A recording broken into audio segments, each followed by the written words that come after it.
પુરુષાર્થ નામ બહુ સરસ છે. પુરુષાર્થ મને તો નામ જ બહુ ગમી ગયું. અને પુરુષાર્થ ખાલી નામ નથી. હું તો જ્યારે જ્યારે અહીંયા આવું ત્યારે કંઈક ને કંઈક મને અહીંયા સ્કૂલમાં નવું જ દેખાય.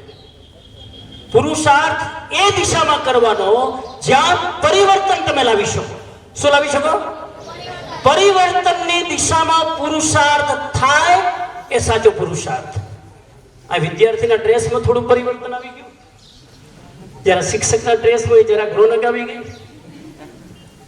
અને હું તો એવું માનું છું કે સતત પરિવર્તન કરે એનું નામ ભીમસિંહભાઈ.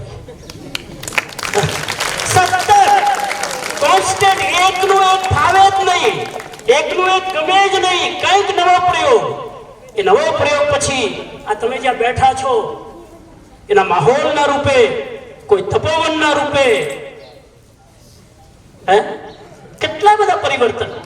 એ પરિવર્તન અને અને પેલા વાલીએ જે અભિપ્રાય આપ્યો ને મને બહુ ગમ્યો.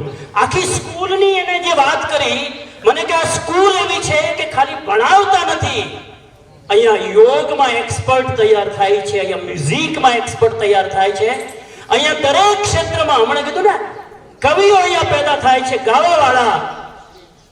અને આ બધા જ આટલી પ્રતિભાઓ છે.